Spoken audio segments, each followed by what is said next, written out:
Gente, dando continuidade à temática do pastoreio do mundo, porque essa é a nossa temática das pregações, das últimas pregações. Pastoreio do mundo. Porque nós entendemos que nós estamos vivendo uma época em que a igreja a igreja evangélica brasileira tem dado pitaco em muita coisa. Como se o mundo estivesse nos perguntando qual era a nossa opinião a respeito de determinados temas. E o mundo não tem nos perguntado absolutamente nada o que a gente acha. Aliás, o mundo não está precisando perguntar para a igreja o que ela acha. O mundo está precisando do pastoreio da igreja. O mundo está precisando ser pastoreado pela igreja. A igreja existe no mundo com uma única e suficiente missão: pastorear a terra, ser luz e sal. Esse é o contexto das nossas mensagens. Semana passada a gente falou sobre pastoreio na luta pela justiça. E hoje a gente vai falar sobre esse camarada aqui que está atrás de mim. O pastor, reverendo, doutor Martin Luther King Jr. É Júnior porque o pai dele chamava-se Martin Luther King. É um negócio meio óbvio aí, né?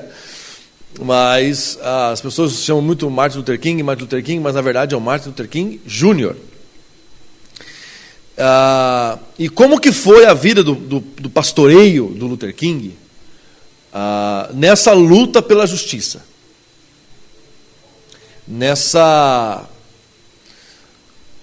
Vamos dizer assim, nessa insistência em ter um mundo de justiça. Nós precisamos entender, aliás, eu estou aqui com um livro que eu recomendo que você não apenas compre, mas leia.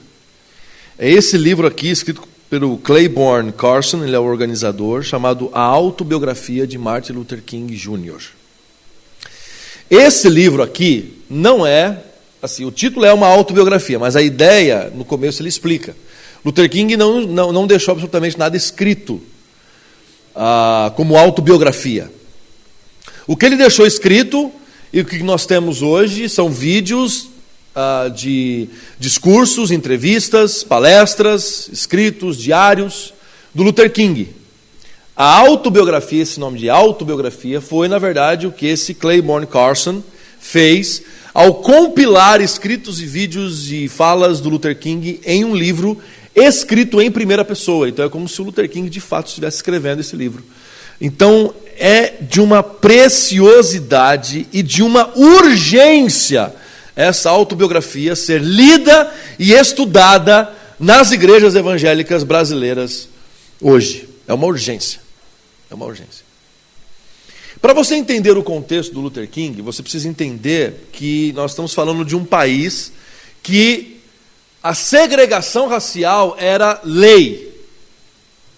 Então, para o americano, é muito tranquilo você fazer a distinção de algo ser legal e de algo ser moral.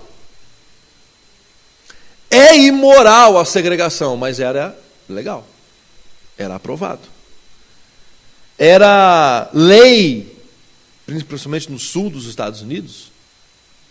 Era lei, principalmente por conta da Guerra Civil Americana. Não sei se vocês estão lembrados aqui da Guerra Civil Americana, entre o sul, escravagista, lutava contra o norte, que era abolicionista. O norte acabou vencendo, os escravos acabaram sendo libertos, mas, enfim, o sul, com essa autonomia nos Estados Unidos, os estados são meio que autônomos, eles possuem leis que necessariamente em outros estados não possuem, diferentemente do Brasil, que a lei federal é a lei federal em todos os estados. Existem lugares nos Estados Unidos em que, por exemplo, a pena de morte é legalizada, em outros lugares a pena de morte não é. Existem lugares nos Estados Unidos onde a maconha é legalizada, em outros lugares não é. Existem lugares onde a segregação racial, agora nesse sentido, era legalizado, em outros lugares não. Por exemplo, existiam igrejas para negros. Ou como era a expressão, for colored, para coloridos. Bebedouros, em que você tinha um bebedouro, haviam 2 bebedouros, você entraria aqui na igreja, tem um bebedouro ali e outro bebedouro do lado, e no bebedouro do lado, geralmente o bebedouro com mais precariedade, havia uma plaquinha dito for colored only.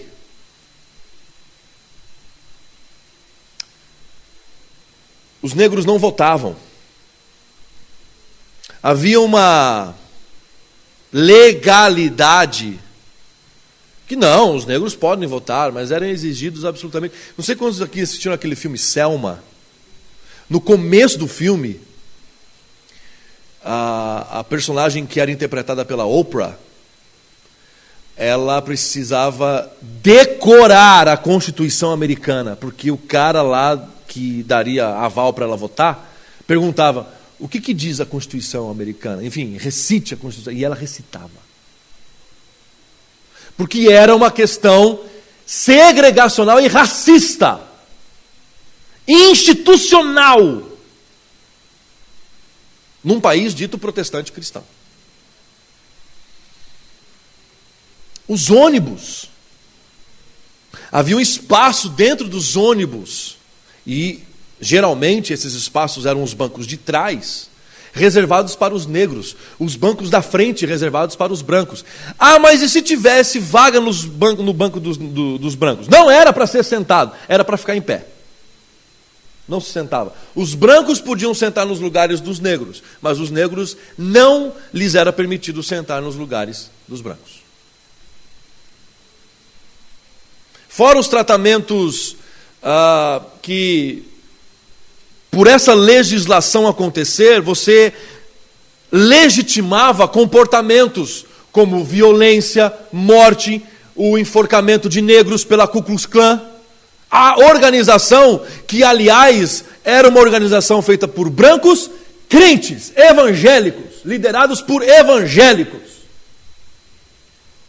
E que diziam e que ecoavam aos 4 sons, aos 4 cantos, que o negro não tinha alma, por isso você podia abusar, bater, matar. Eles mantinham a ideia dos pais americanos, o Founding Fathers. Os Founding Fathers acreditavam que os negros não tinham almas. Eu estou falando de Benjamin Franklin. Estou falando de George Washington. Eu estou falando dos caras que assinaram a Declaração de Independência dos Estados Unidos. Se não me falha a memória, em 1742. Mas eu posso estar enganado. Esse é o contexto onde Martin Luther King nasce no estado da Geórgia. Aqui na biografia dele é interessante. Eu vou acabar citando algumas coisas aqui da biografia. O Luther King, ele nasce em Atlanta. E o pai era pastor, o avô era pastor, o bisavô era pastor. Ou seja, a família do Luther King já vem de uma família de pastores, de uma geração de pastores. E aqui não dá para a gente aprofundar muita coisa, eu convido que você leia a biografia, mas a luta pelos direitos civis dos negros nos Estados Unidos não começou com Luther King, não sei quantos de vocês sabem disso, mas não começou lá não começou com ele. Começou com uma mulher, chamada Rosa Parks, que numa determinada manhã ousou sentar-se no lugar dos brancos em um ônibus. E ela foi presa por isso. Ela foi escorraçada por isso. E quando essa notícia foi tomando corpo, o Luther King sentiu-se vocacionado para conversar com essa mulher e para começar a mobilizar a cidade de Montgomery para um boicote. E que boicote é esse? O boicote dos ônibus. Os negros não usariam os ônibus, Enfim, e é muito interessante toda a mobilização. Eles pegariam caronas, enfim, eles fariam todo um jeito, ou eles andariam. Teve gente que andou 20 quilômetros só para ir para o trabalho. Senhorinhas, idosos, que os repórteres, quando perguntavam assim, escuta, mas a senhora poderia ir de carro. Ele falou assim, mas eu não estou andando por mim. O nível de consciência que isso foi tomando lugar na vida dos negros americanos, o senso de justiça, boicotes não violentos, ações não violentas. E nisso o nome do Luther King começou a ficar meio que conhecido. Porque mesmo ele não querendo, ele foi convidado a se tornar líder de uma confederação de cristãos do Sul que lutavam contra esse sistema segregacionista. E como ele sendo presidente dessa organização, ele que discursava, ele que falava, ele que ia para as entrevistas, ele que dava a cara a tapa. Mas tinha uma galera por trás dele. Pastores, profissionais liberais, artistas, escritores. Essa rapaziada que sempre está, né? Professores, que sempre estão fazendo movimentos, sejam em 1969 ou seja em 2019, né? São sempre os mesmos que nos lembram por que estamos aqui, né? O restante, os líderes políticos, não. Então, o que acontece nesse momento, Luther King, ele meio que se vê liderando o movimento dos direitos civis nos Estados Unidos. Tanto na região sul, ele teve ações, tanto na região sul do país, quanto na região norte. Obrigado, Ju. Tanto na região sul, quanto na região norte. Ele foi morto no dia 4 de abril de 1969, às 6 e pouco da manhã, no hotel em Memphis, onde ele foi para lutar em favor dos lixeiros da cidade. Ele estava lá para falar e para dar voz aos lixeiros daquela cidade, aos coletores de lixo. Porque o que acontecia? Como os brancos sabiam que eram os negros que coletavam, então eles deixavam lixo de qualquer jeito. Então os coletores se sujavam. Enfim, era uma situação precária, assim, uma situação de trabalho precária. E o Luther King estava lá para que a coisa se igualasse. Ele fala no dia 3 na Igreja Batista, em Memphis. Essa Igreja Batista existe até o dia de hoje. Inclusive um dos nossos membros aqui, um dos nossos... não membros, mas... Enfim, um dos nossos amigos aqui da igreja foi visitar essa igreja há poucos dias atrás. E ele relata que você entra na igreja e está rolando o discurso dele no áudio da igreja. Imagina, assim, eu ia ficar arrepiado num negócio desse, assim. E ele discursa, esse discurso está disponível no YouTube, você consegue ouvir esse discurso e ver a declaração dele, dizendo que ele já chegou no topo da montanha, que ele já viu a terra prometida e que não tem absolutamente mais nada a fazer nessa terra. Na manhã, no dia seguinte, ele é assassinado. Em 1964, ele recebe o Prêmio Nobel da Paz, em Oslo, na Noruega. Em 1965, ou mesmo em 64, 60, eles fazem aquela que é conhecida como a Marcha pelo Voto Negro, a Marcha em Selma. São 3 marchas. A primeira, ela é absolutamente tragada pelos soldados americanos, pelos soldados da cidade, pelo o delegado, esqueci o nome dele agora, o Jim Clark, atropela os caras, bate nos caras e faz um arregaço com os caras. Depois eles fazem uma outra marcha com a presença do Luther King. O Luther King percebe que tem um movimento complicado ali e ele dá uma recuada. E a terceira, eles marcham de Selma até até Atlanta, não. Enfim, eles marcham até para a capital, onde ele discursa no Capitólio. Acho que é Atlanta. Onde ele discursa ali no Capitólio. Eu queria ler para vocês um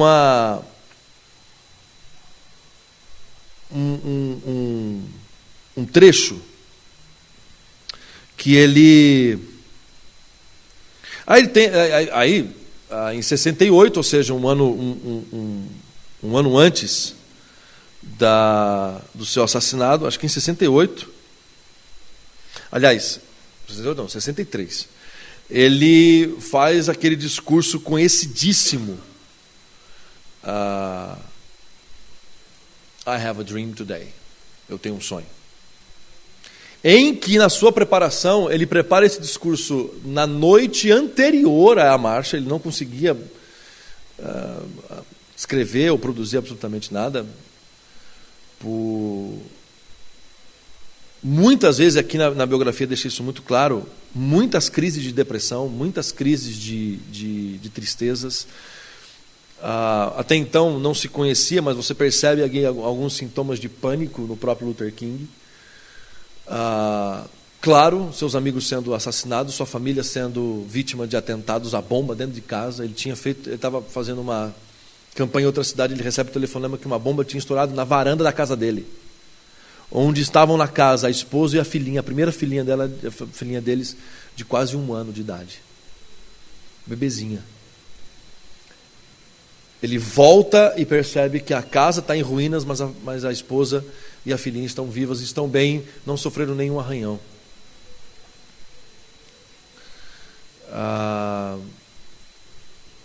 E ele discursa, e uma das campanhas que ele faz é na cidade de Birmingham. Aqui tem um capítulo só sobre o relacionamento dele com o Malcolm X. É espetacular a relação que ele tem com o Malcolm X. Porque não sei quantos de vocês sabem, os X-Men foram escritos pela Marvel justamente para ajudar na luta pelos direitos civis dos negros, para que você entendesse a luta deles. Os negros eram os mutantes. Malcolm X era Magneto, professor Xavier, Martin Luther King. Então, crise da cultura, vocês tentem dormir com essa informação.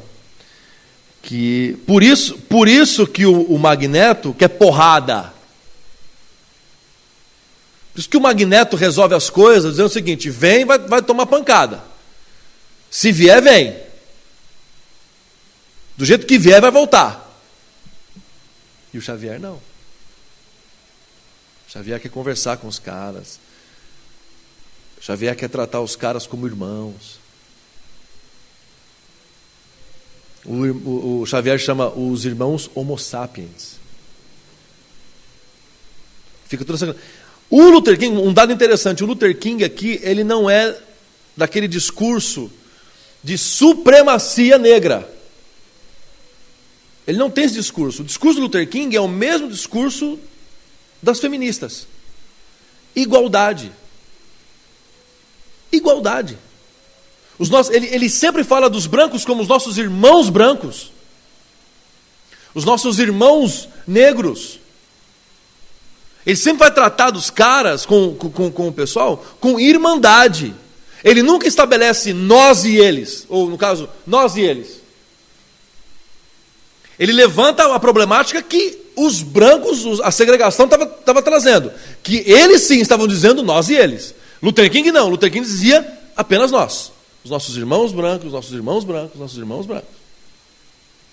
E ele sempre, em Selma, é muito forte isso, ele recepciona os caras, brancos e negros, para a marcha.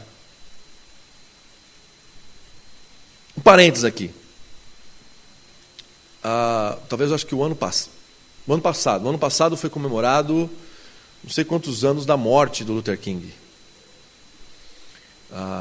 1968,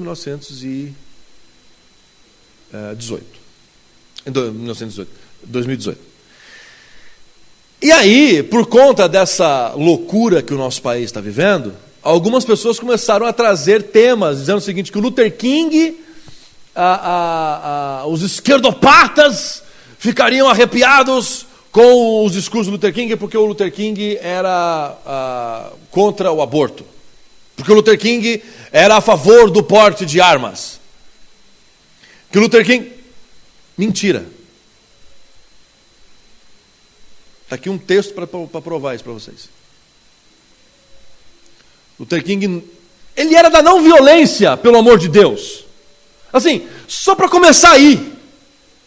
Como que um cara da não violência era a favor do porte de arma? Tipo assim, não tem link com o negócio. Ele deixa muito claro, em discursos, que ele era contra essas iniciativas. E a questão do aborto é uma questão muito mais complexa, muito mais séria, muito mais, vamos dizer assim, fragmentada, do que simplesmente você dizer que você é contra ou a favor. Que também aí é uma outra questão que a igreja também poderia fazer um favor à sociedade em calar-se em certos momentos. Se acolhesse mais e falasse menos, talvez pastorearia o mundo de melhor maneira. Se recebesse as pessoas mais e deixasse as opiniões para quem quer dar opinião. Mas qual que é a opinião da igreja? A igreja não tem opinião, meu querido. A igreja pastoreia, a igreja recepciona, a igreja recebe, a igreja acolhe, a igreja pastoreia. A igreja não emite opinião. Emitir opinião é dizer quem está certo e quem está errado. A igreja não tem esse papel de dizer quem está certo e quem está errado. Aquele que vai vir julgar os mortos, que está sentado no trono, não se chama igreja, chama-se Jesus de Nazaré. É ele que vai fazer, ele que vai emitir a opinião final. Enquanto isso, nós aqui, meros mortais, orelhudos de opiniões acerca dos mais diversos temas, nós pastoreamos, nós acolhemos, nós tentamos acertar. E enquanto tentamos acertar, erramos um pouco ali, acertamos outro pouco ali, e assim a gente caminha tentando achar um norte para isso. Estou tentando achar aqui a carta do Luther King escrita na prisão de Birmingham. Essa carta, ela é ela é um tratado no entendimento de um pastoreio de igreja que luta por justiça.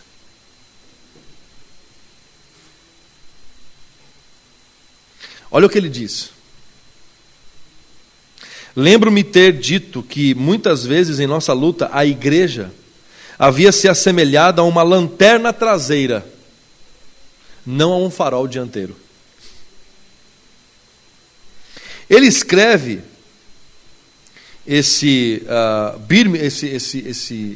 essa carta a Birmingham porque pastores brancos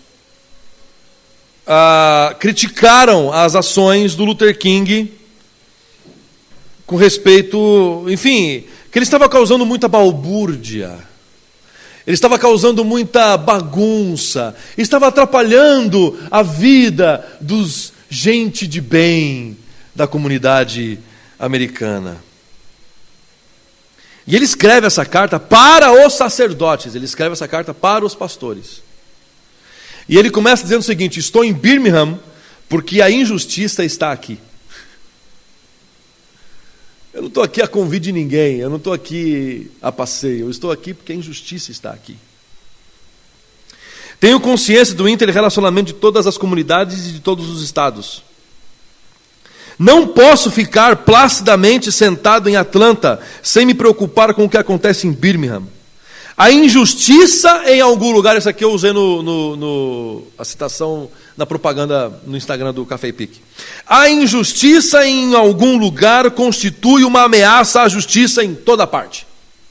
Ou seja, se há uma injustiça em algum lugar, essa injustiça é uma ameaça à justiça em todo lugar, em toda parte. Se há injustiça em Curitiba, então há injustiça no Brasil. Se há injustiça em São Paulo, há injustiça no Brasil. Há injustiça nos Estados Unidos, há injustiça no Brasil, há injustiça em Congo. Então há uma injustiça no mundo. E é onde a igreja precisa estar, porque onde a igreja precisa estar? Onde há injustiça. O que afeta alguém diretamente, afeta a todos de forma indireta.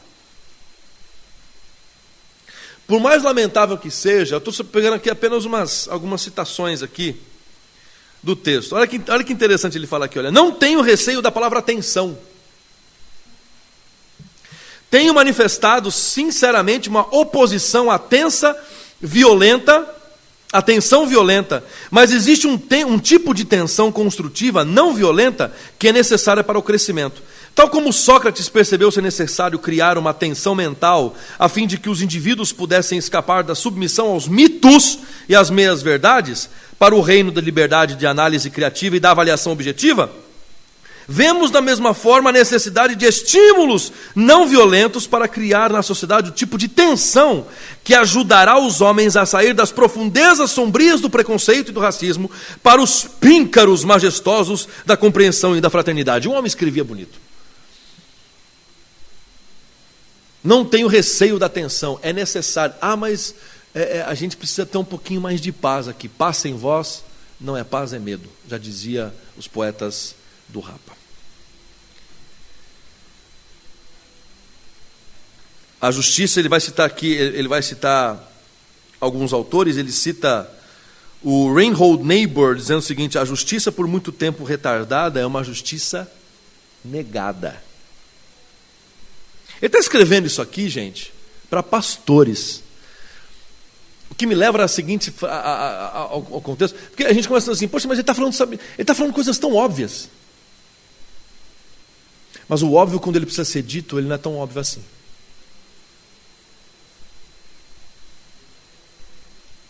Ele é profundamente influenciado por um cara que também me influenciou bastante, chamado... eu lembro do sobrenome dele, é o Thoreau, mas é Henry James Thoreau, acho que é isso daí, que ele escreve o Henry David, uma coisa assim, Thoreau, ele escreve um texto chamado A Desobediência Civil, que é um dever moral, alguém desobedecer uma lei injusta.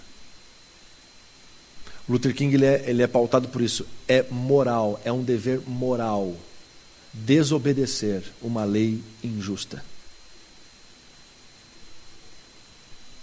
Uma lei justa é um código elaborado pelo homem que se enquadra na lei moral ou na lei divina. Uma lei injusta é um código que não se harmoniza com a lei moral.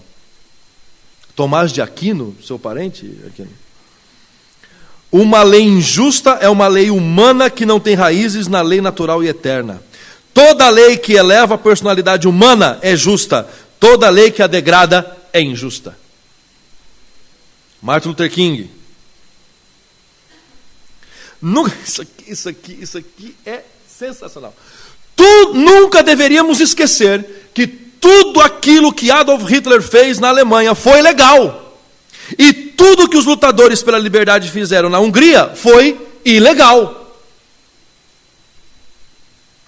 Quase cheguei à lamentável conclusão de que o grande obstáculo que o negro enfrenta em seu caminho para a liberdade não é o membro do Conselho dos Cidadãos Brancos ou da Ku Klux Klan. Presta atenção nisso que ele vai dizer.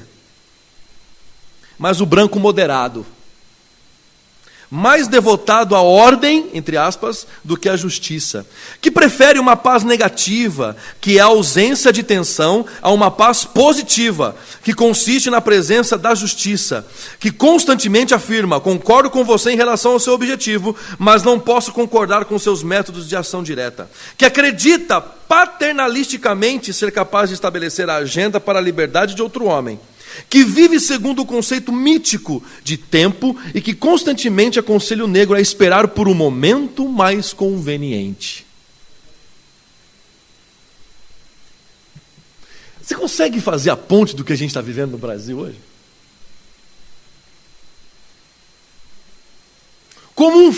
Eu gosto do Luther King porque ele usa expressões que eu gostaria muito de usar e ele usa aqui para os pastores. Como um furúnculo que não pode ser curado enquanto estiver oculto, mas precisa ser exposto com toda a sua feiura à medicina natural do ar e da luz, também a injustiça deve ser exposta com todas as tensões criadas por essa exposição, à luz da consciência humana e ao ar da opinião nacional, para que possa ser curada. A sociedade deve proteger o assaltado e punir o assaltante. Na verdade, o tempo em si é neutro, pode ser usado do modo construtivo ou destrutivo. Enfim, ele vai dizendo aqui coisas, talvez essa parte que ele falou aqui sobre o crente moderado, ou sobre o branco moderado, seja a parte central do que ele está escrevendo aqui. Eu quero encerrar essa parte dizendo o seguinte, e eu cito Luther King.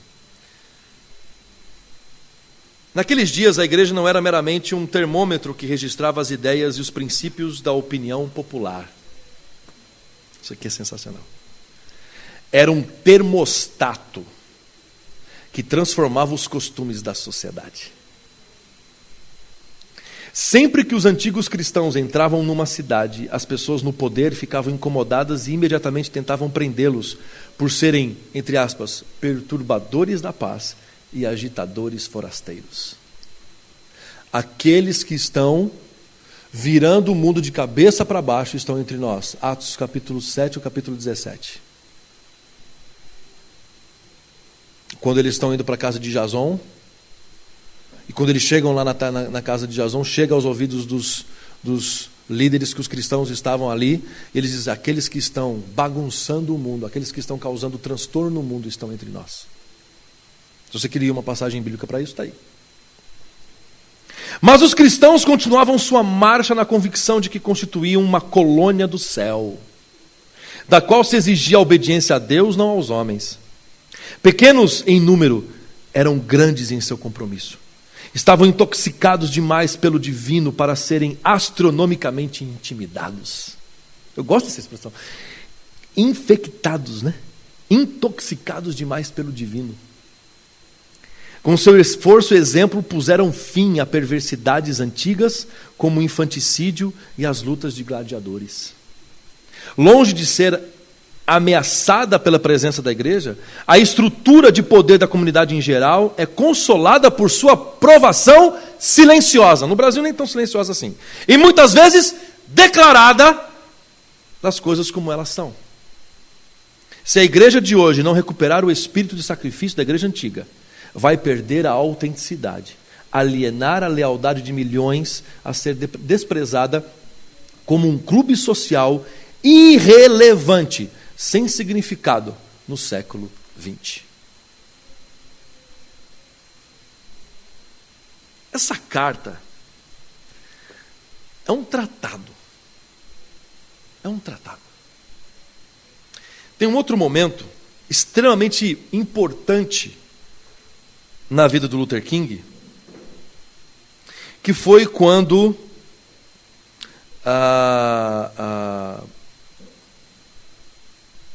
no dia 21 de novembro de 1963, na manhã desse dia, um escritor de fantasia caía em seu banheiro e morria vítima de falência múltipla dos órgãos. O nome desse escritor é Clive Staples Lewis, mais conhecido como C.S. Lewis. Na tarde daquele dia, um presidente norte-americano estava andando nas ruas de Dallas, Texas, com o teto do carro aberto. Ele é assassinado. Por isso que, naquela época, naquele momento, a morte desse grande escritor, C.S. Lewis, foi ofuscada pelo atentado à vida do presidente John Kennedy. Posso estar enganado, mas me parece que ele foi o primeiro presidente católico eleito nos Estados Unidos. O primeiro presidente católico. O restante tudo protestante, tudo ali, crente, aquela coisa toda. Tá. Aí ele católico eleito. E o presidente católico em concorrência com Richard Nixon. Ele levanta as pautas progressistas, ele levanta as pautas como o fim da segregação e uma série de outras pautas. O que leva muitas pessoas a acreditarem que a morte do Kennedy não teve um culpado, mas foi um complô de culpados para que ele fosse silenciado.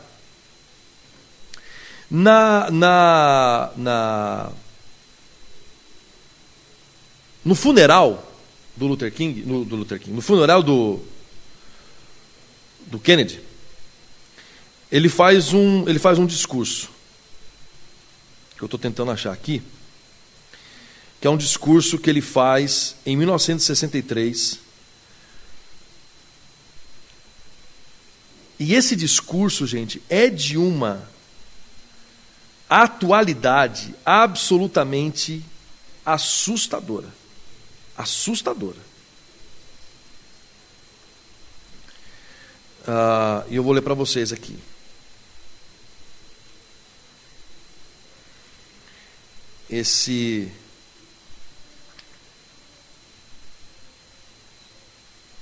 Deixa eu só ver se é essa parte aqui.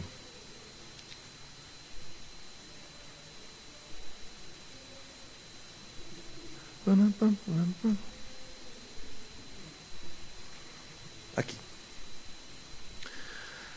Nosso falecido presidente foi assassinado por um clima moralmente inclemente. É um clima cheio de torrentes pesadas das acusações falsas, dos ventos fortes do ódio e das tempestades furiosas da violência. É um clima que os homens não podem desagradar sem serem desagradados. E em que expressam sua discordância por meio da violência e do assassinato. É o mesmo clima que matou Medgar Evers no Mississippi e 6 crianças inocentes em Birmingham, Alabama. Se foram vítimas do racismo, vítimas dessa segregação. O Medgar Evers, se não me falha a memória, o Medgar Evers tem a ver com... Faz muito tempo que eu li essa biografia, acho que tem a ver com Selma. Aliás, em Selma teve inclusive um pastor protestante branco assassinado lá também por ter participado da marcha. Assim, em certo sentido, somos todos participantes desse ato terrível que manchou a imagem da nossa nação. Com nosso silêncio, com nossa disposição de transigir nossos princípios, por nossa tentativa constante de curar o câncer da injustiça racial, com o unguento do gradualismo, por nossa boa vontade em relação à aquisição e ao uso indiscriminado de armas, permitindo que as telas dos nossos cinemas e TVs ensinem a nossos filhos que o herói é aquele que domina a arte de atirar e a técnica de matar. Permitindo tudo isso, criamos uma atmosfera em que a violência e o ódio se tornaram passatempos populares. Ele diz a todos nós que o vírus do ódio, que se inseriu nas veias da nossa nação, se não for extirpado, inevitavelmente a nossa ruína moral e espiritual, levará inevitavelmente a nossa ruína moral e espiritual. O assassinato do presidente Kennedy matou não apenas um homem, mas um conjunto de ilusões. Demoliu o mito de que o ódio e a violência podem ser confinados numa câmara hermeticamente fechada, de modo a serem empregados apenas contra uns poucos. De súbito, revelou-se a verdade de que o ódio é contagioso, de que ele cresce e se espalha como uma doença, de que nenhuma sociedade é tão saudável que possa manter sua imunidade automaticamente. Se uma epidemia de varíola estivesse se alastrando pelo sul, o presidente Kennedy teria sido aconselhado a evitar essa área. Havia uma praga afligindo o sul, mas os seus perigos não eram percebidos. Todos nós estivemos envolvidos na morte de John Kennedy, Nós toleramos o ódio. Toleramos a simulação doentia da violência em todas as esferas da vida e toleramos a aplicação diferencial da lei pela qual a vida de um homem só é sagrada se ele concorda com nossas opiniões. Isso pode explicar o enorme pesar que inundou o país em novembro último. Ficamos de luto por um homem que havia se tornado o orgulho da nação, mas também por nós mesmos, pois sabíamos que estávamos doentes. Doentes.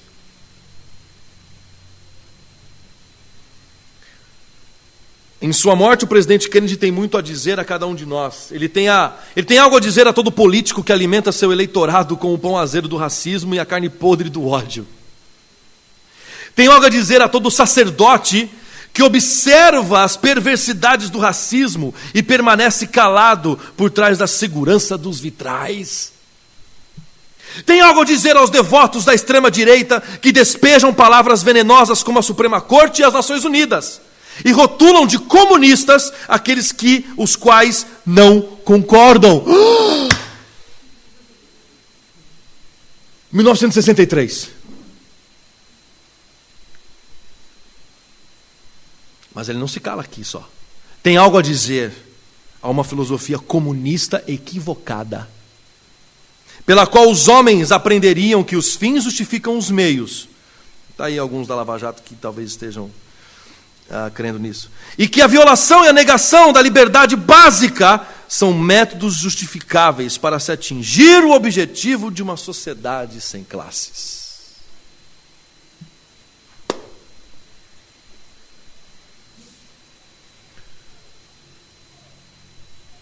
Esse homem que foi considerado bagunceiro, que era perseguido pelo FBI. O FBI, para vocês terem uma noção, sabe o que o FBI, cara, do J. Edgar Hoover, era tão sujo que eles forjaram fitas cassetes do Luther King tendo relações sexuais com outras mulheres.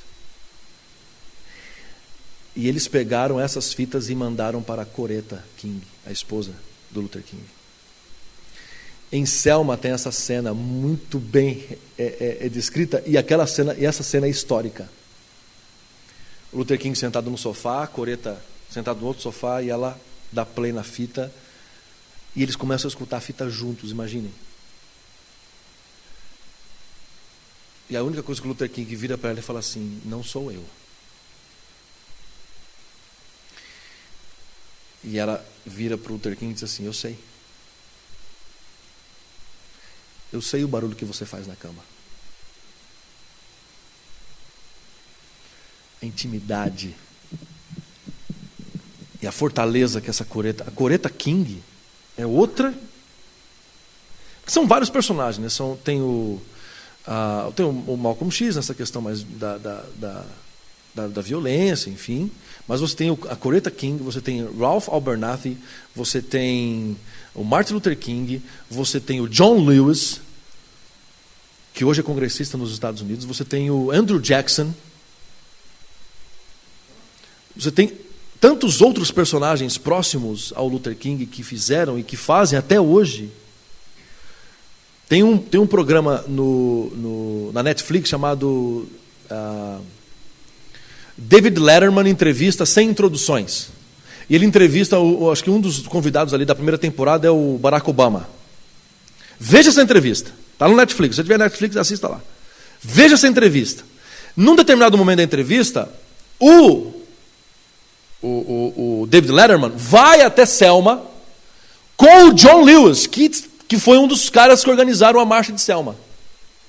E ele pergunta para o cara, assim: escuta, e essa situação Trump, Brasil não, né? Mas Trump, Estados Unidos e tudo mais. E o John Lewis lamenta o que estava acontecendo no país. Por que eu estou trazendo isso para vocês? Eu quero trazer isso para vocês como inspiração. Aliás, todos os caras, nós vamos falar sobre pastoreio na resistência na semana que vem. E eu tenho um texto que vai nortear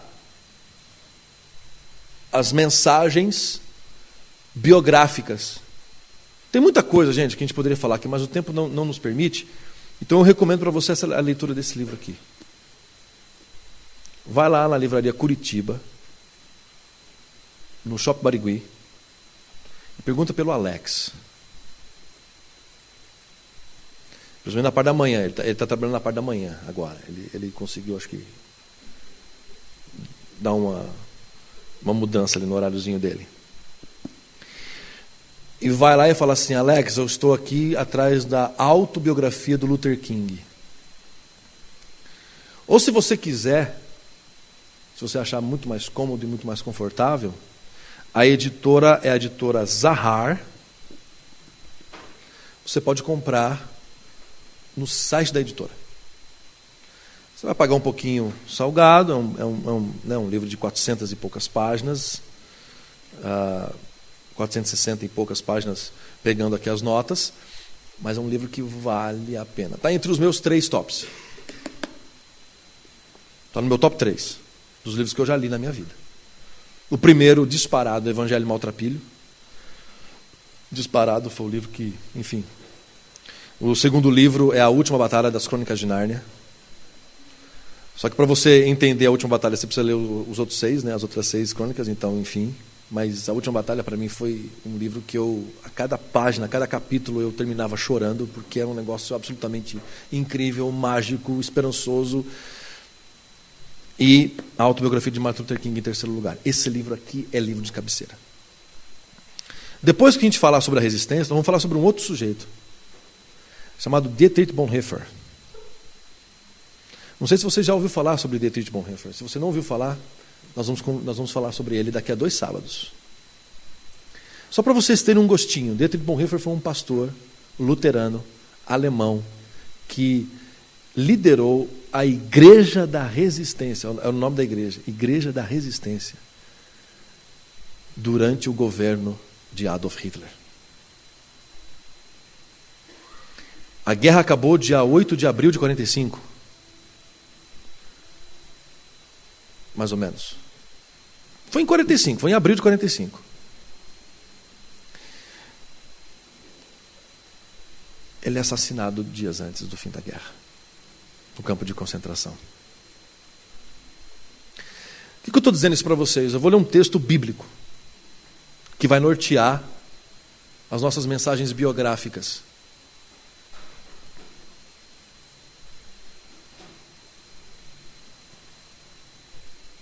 E para mim, talvez seja um dos textos que mais me explicam por que muitas vezes aqueles que lutam pela paz, pela justiça, pelas verdades cristãs não têm paz em si mesmos.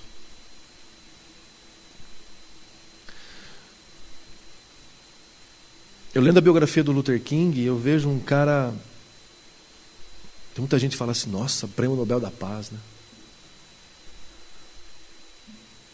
Num dia, aliás, uma semana antes dele receber o Nobel da Paz, ele estava preso. É um homem que tem em seu currículo mais de 10 prisões, mais de 10 aprisionamentos.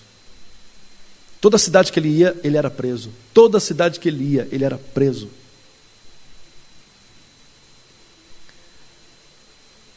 Falsas acusações, gente correndo atrás, gente distribuindo fake news. E quando me deparo diante desse texto de Hebreus, do capítulo 11, do verso 32 em diante, eu me deparo diante de homens e mulheres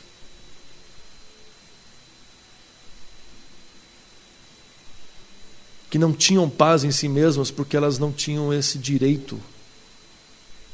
Elas não aceitavam o direito de terem essa paz, enquanto o mundo não estava em paz.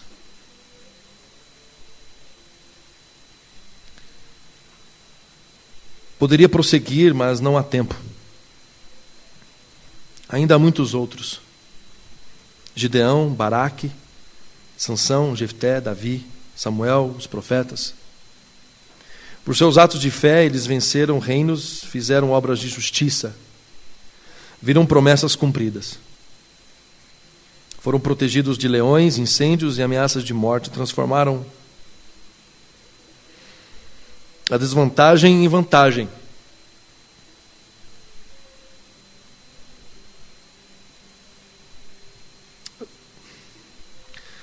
Venceram batalhas, afugentaram exércitos invasores. Mulheres receberam seus queridos de volta dos mortos.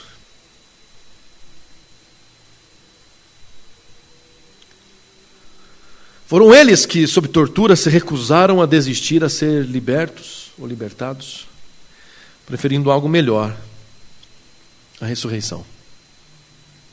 Outros enfrentaram abusos.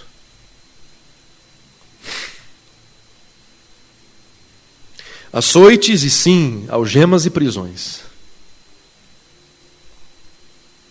Temos informação de alguns que foram apedrejados, cerrados ao meio, assassinados a sangue frio.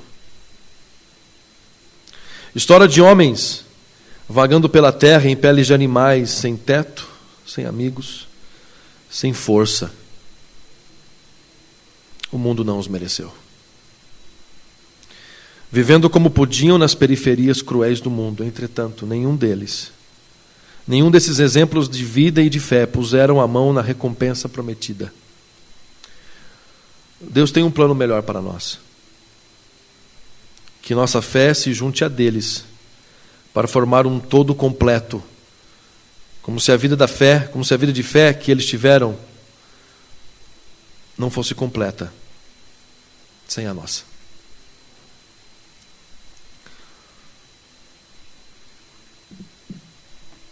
Não é uma caminhada fácil, gente.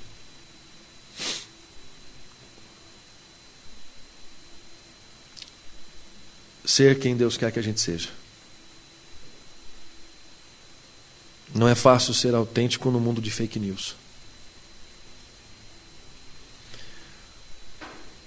Não é fácil ser caminho no mundo onde atalhos são mais reconhecidos e usados. Não é fácil pastorear o mundo. Não é fácil pastorear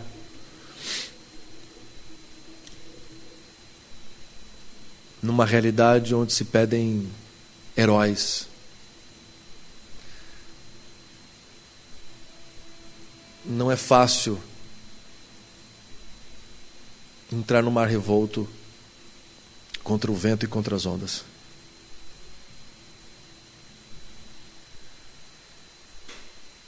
Faz tempo que eu não sei o que é ter paz.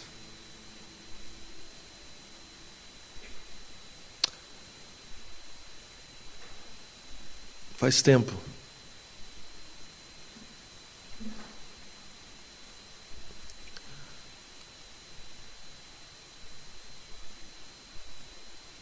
Mas a minha consciência, em certos momentos,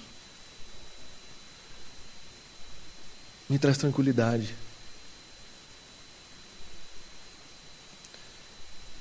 Saber que eu estou no caminho certo. Que o trabalho no Senhor não será em vão.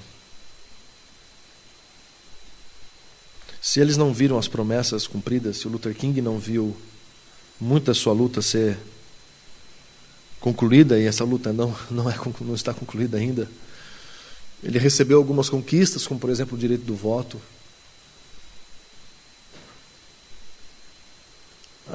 a queda da lei da segregação, mas ele não viu o principal sonho dele, que era o fim do racismo.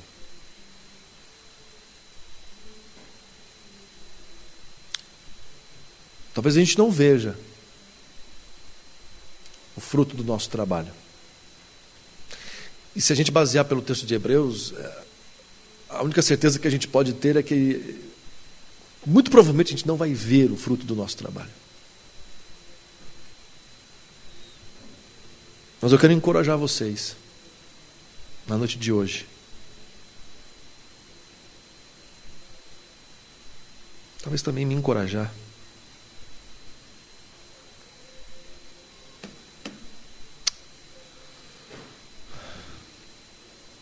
A não desistir.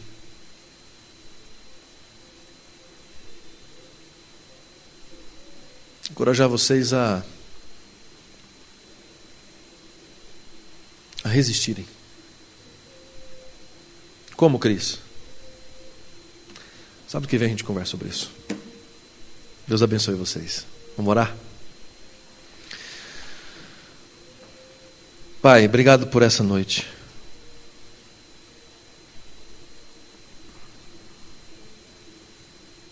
Obrigado. Obrigado pelo Martin. Obrigado por esse teu servo que, depois de tantos anos, os seus escritos e a sua vida ainda pulsam o Evangelho da graça e da justiça. Pai, o nosso país não vive dias de justiça, o nosso país não vive dias bons. Já faz um tempo que a gente tem vivido dias de polarização, de guerras ideológicas, de fake news e de heróis fajutos, de mitos criados, de heróis falidos.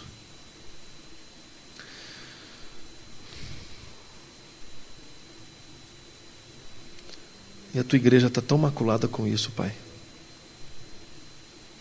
A tua igreja está tão misturada nisso.